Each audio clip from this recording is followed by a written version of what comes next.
कि कृष्णाय वासुदेवाय हरये परमात्मने प्रणतक्लेशनाशाय गोविन्दाय नमो नमः।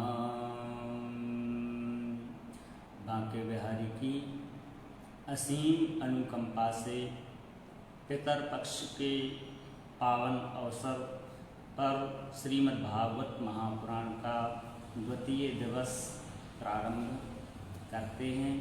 श्रीमद् भागवत महापुराण की आज द्वितीय दिवस की कथा है, जिसके पितर प्रसन्न हो गए। पितरों की प्रसन्नता के लिए जिसने श्रीमद् भागवत महापुराण की कथा को श्रवण कर लिया, उससे बांके बिहारी लाल प्रसन्न हो जाते हैं। ब्रह्मा, विष्णु और शिव तीनों की प्रसन्नता यदि आपको प्राप्त करनी है तो वो अपने पितरों को सबसे पहले प्रसन्न करिए। बोलिए श्री पितर महाराज की जय। जैसे पपीहा होता है तो पपीहा इंतजार करता है कि कब वो स्वाति नक्षत्र आएगा और स्वाति नक्षत्र की वो बूंद हमारे गले के अंदर से अंतःकरण में प्रविष्ट होगी और हम तृप्त हो जाएंगे।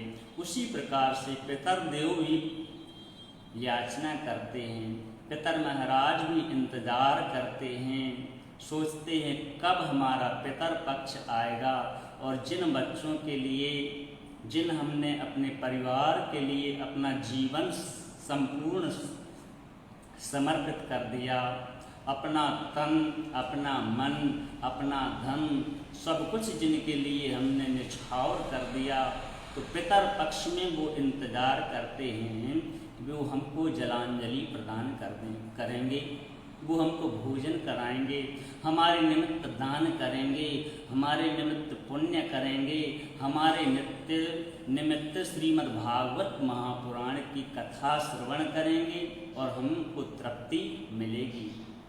जिन्होंने पितर पक्ष में श्रीमद् भागवत महापुराण की कथा को श्रवण कर लिया, उसके पितर संतुष्ट हो जाते हैं। इसलिए काम करते चलो, नाम जपते चलो, हर समय कृष्ण का ध्यान धरते चलो, काम की वासना को मिटाते चलो और कृष्ण गोविंद गोपाल गाते चलो। हमेशा भगवान का नाम स्मरण करते रहो और हमेशा भागवत रूपी गंगा में स्नान करते रहो, क्योंकि जिन्होंने हमको जन्म दिया है, चाहे हम चारों धाम की यात्रा कर लें, सातों पुरियों की यात्रा कर लें और 12 ज्योतिर्लिंगों की यदि हम यात्रा कर लें, लेकिन यदि हमसे हमारे माता पिता, हमारे पितर यदि संतुष्ट नहीं हुए हैं तो 4 धाम की यात्रा बेकार है, 7 ज्योतिर्लिंगों की यात्रा बेकार है। इसलिए सबसे पहले अपने माता पिता को प्रसन्न करो। गणपति जी प्रथम पूज्य क्यों हुए? क्योंकि इन्होंने ब्रह्मांड को ही अपने माता पिता में ही ब्रह्मांड के दर्शन किए कि संसार सागर है यदि तो माता पिता एक नाव है, इनकी सेवा की जिसने वो भाव से भेड़ा पार है, वह इनकी सेवा न की जिसने वो डूबते मझधार हैं। माता पिता परमात्मा मिलते न बारंबार हैं।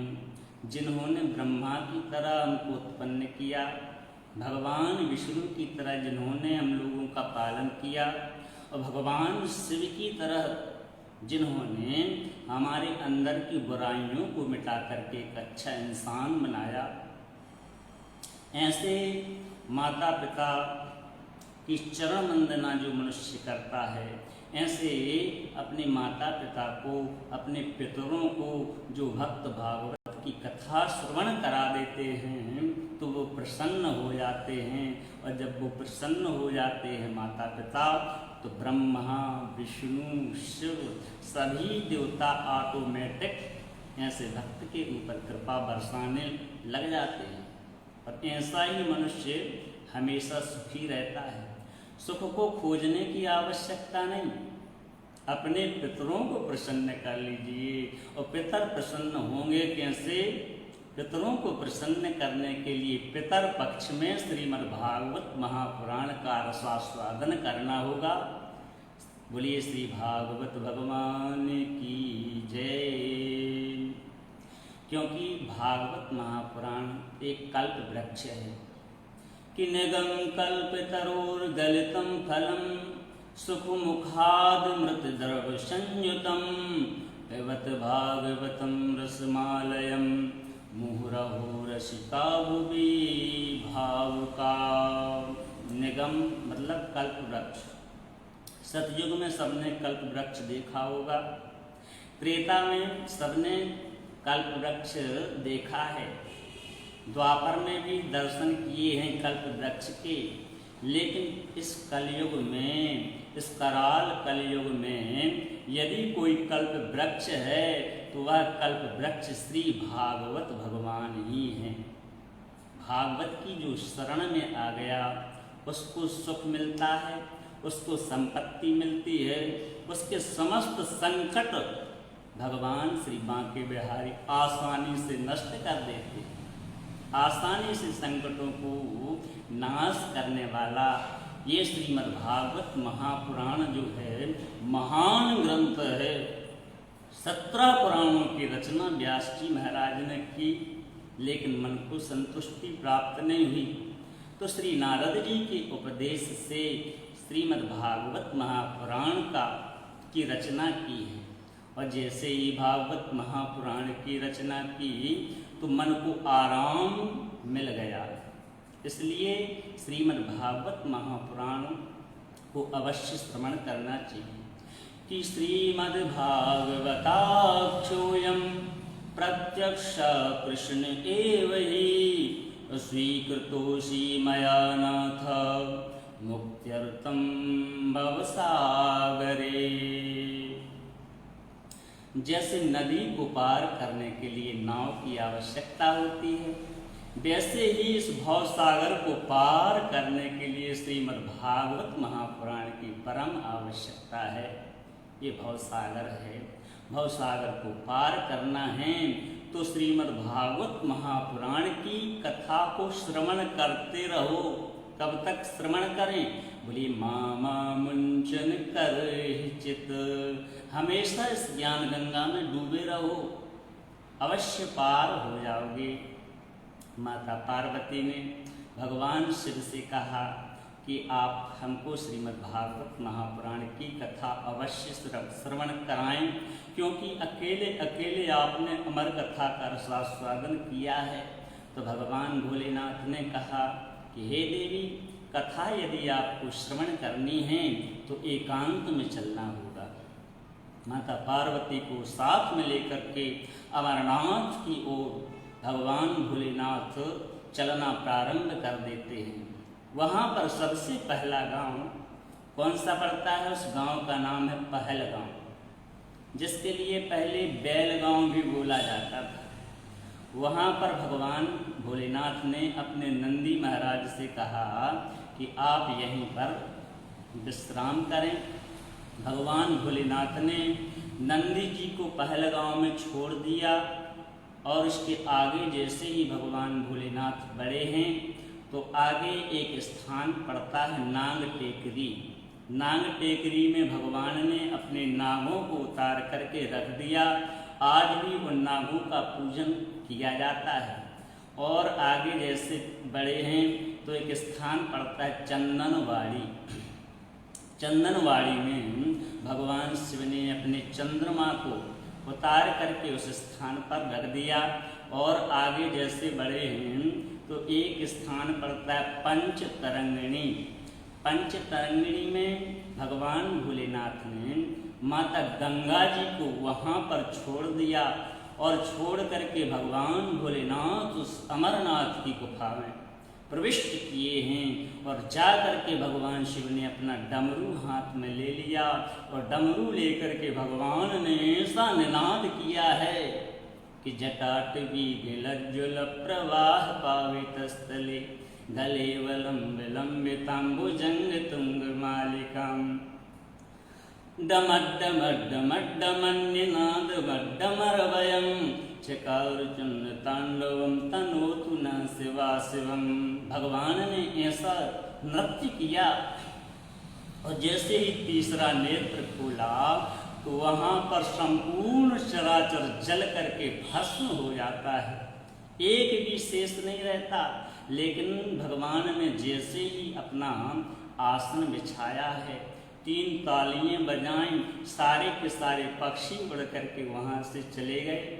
लेकिन शास्त्र क्या कहते हैं कि जो भगवान की शरण को ग्रहण कर ले, कि चलती चक्की देख कर दिया कबीरा रोय और दोए पाटन के बीच में साबित रहा न कोई।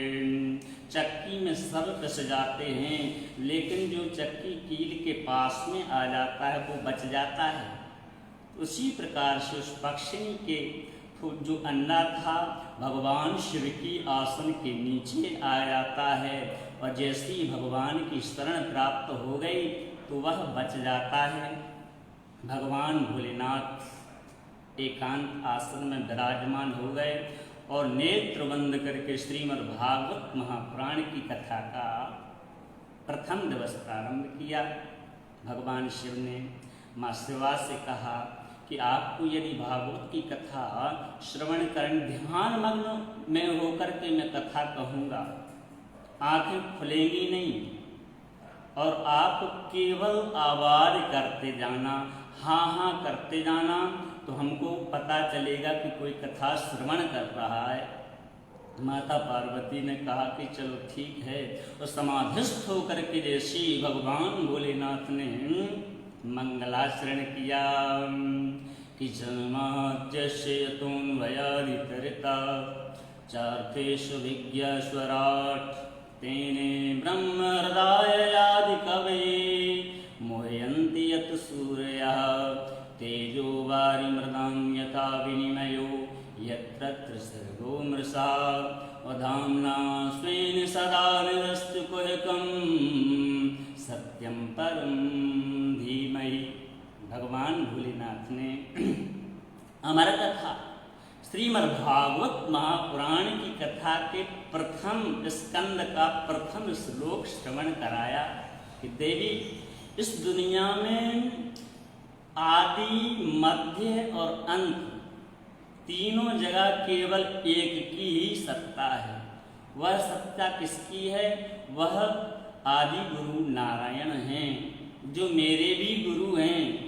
और बिन गुरु भव निधि तरहि न कोई, बिना गुरु के कोई भवसागर पार नहीं हो सकता। बिन गुरु भव निधि तरहि न कोई, जो विरंचि शंकर सम होई। यदि ब्रह्मा विष्णु और शिव भी आ जाएं, ऐसा कोई महान यदि बन जाता है और यदि गुरु की सन्निधि प्राप्त नहीं हो तो उसका उद्धार होने वाला नहीं। देवी जी ने कहा कि बहुत अच्छी आप कथा श्रवण करा रहे हैं, मन लग गया। और मन की लगन जब गोपाल के चरणों में लगी है तो सुखदेव जी महाराज कहते हैं कि राजर्षि परीक्षित, एक दिन कब बीता पता नहीं पड़ा, दूसरा दिन कब बीता पता नहीं पड़ा, तीसरा दिन कब बीता ये भी पता नहीं पड़ा। और जैसे ही भगवान श्री कृष्ण का जन्म होने के पहले, जन्म तो हो ही नहीं पाया और माता पार्वती को निद्रा आने लगी। वह पक्षी का अंडा जो था भगवान के प्रहार से जैसे ही फूटा, भगवान बैठे हैं, पक्षी निकल आया और एक एक दिन की कथामृत को पान करता है। 7 दिनों की कथा को भगवान श्री सुखदेव जी ने श्रवण किया और जैसे ही 7 दिवसीय कथा पूर्ण हुई, बोलिए बांके बिहारी लाल की जय। पार्वती जी ने कहा जय। और आगे क्या हुआ? बोले कथा तो हो गई, आपको सुनाई नहीं दी? बोले मैंने तो कुछ सुना नहीं, सूर्यवंश का वर्णन चल रहा था। आगे क्या हुआ? भगवान का जन्म कैसे हुआ? बोले जब भाग्य में थे ही नहीं तो क्या करें। और पक्षी भगवान भोलेनाथ के क्रोध के प्रभाव को जानता था, डर के मारे फड़फड़ा करके पड़ने लगा। भगवान शिव सोचने लगे इस पक्षी ने मेरी अमर कथा को श्रवण कर लिया है, त्रिशूल लेकर के जैसे ही मारने के लिए दौड़े हैं। श्री सुखदेव जी महाराज कहते हैं कि हे मुनि, सूत जी महाराज कहते हैं कि हे मुनि सत्तों, सुखदेव जी आगे आगे बढ़ते हैं, भगवान शिव पीछे पीछे त्रिशूल को लेकर के जाते हैं। और बेटका महारानी हैं, ये श्री व्यास जी की पत्नी है, सूर्य का अर्घदान कर रही थी। मुखार बिंद जैसे जमवाई इन्होंने ली, वह पक्षी मुखार बिंद से प्रविष्ट होकर के अंतःकरण में प्रविष्ट कर गया। इस प्रकार से बोलिए श्री सुखदेव जी महाराज की जय। सुखदेव जी गर्भ में आ गए और भगवान शिव आसपास देखने लगे कि गया कहाँ वो पक्षी। व्यास जी ने कहा कि जिसको आप मारना चाहते हैं हे प्रभु, उसने अमर कथा को श्रवण कर लिया, अब तो वो नहीं मर सकता है, अब बताओ हम क्या करें। तो भगवान शिव मन में सोचने लगे कि अब बताइए हम क्या करें। माता शिवा को भी डांट लगाए कि ऐसे होता है, वो बताओ, वो अमर हो गया। तो सुखदेव जी महाराज ने अमर कथा का पान किया और उस अमर कथा को भगवान शिव के द्वारा इन्होंने पान किया है। भगवान शिव मन में सोचने लगे कि वह पक्षी अमर कथा को पान करके उड़ गया और वह सारे संसार को इस अमर कथा का पान कराएगा। ऐसा ना हो कि इस दुनिया में जो इस अमर कथा को श्रवण करे तो सारी सृष्टि ही अमर ना हो जाए। इसलिए मैं एक वरदान वापस लेता हूँ। प्रेम से बोलो जय श्री राधे। कौन सा वरदान? भगवान भोलेनाथ ने कहा कि भागवत की कथा को श्रवण करने से भक्तों की मनोकामना पूर्ण होगी। जो निर्धन है उनको धन मिलेगा, जो बंधन में पड़े हैं बंधन से मुक्ति मिलेगी, समस्त संकटों का नाश होगा। लेकिन इस अमर कथा का पान करने वाला व्यक्ति अब अमर नहीं हो सकता। प्रेम से बोलिए राधे राधे। क्योंकि इस कलयुग में यदि भक्तों ने अमर कथा का पान कर लिया तो कलयुग के प्रत्येक घर में रावण और कंस जैसे दैत्य आपको देखने के लिए मिलेंगे और पाप का इतना बोलबाला बढ़ जाएगा, चारों तरफ अनाचार, दुराचार और पापाचार फैल जाएगा। इसलिए अमर करना आवश्यक नहीं है। भागवत कथा से भक्ति मिलेगी, भागवत कथा से मुक्ति मिलेगी, लेकिन भागवत कथा से प्राणी अमर नहीं होगा। ऐसा भगवान ने आशीष दिया, ये वरदान दे दिया श्री सुखदेव जी महाराज ने। वही अमर कथा भगवान श्री राजर्षि परीक्षित को गंगा द्वारे समीपेतु तटमानंद नामकम, आनंद नामक तट पर सुखदेव जी ने राजर्षि परीक्षित को भागवत की कथा श्रवण कराई। 6 प्रश्न किए हैं श्री परीक्षित महाराज ने, 6 प्रश्नों का उत्तर दिया। जब शोक के समुद्र में परीक्षित डूब गए हैं तो भगवान श्री व्यासनंदन सुखदेव जी कैसे प्रकट हुए कि तत्राद्भवद भगवान व्यास पुत्रो यदक्षयागामट मानूनपेक्षा। अद्भुत वेश है भगवान श्री सुखदेव जी महाराज का। ऐसे सुखदेव जी के चरणों में बारंबार हम वंदन करते हैं, नमन करते हैं। बोलिए श्री सुखदेव जी महाराज की।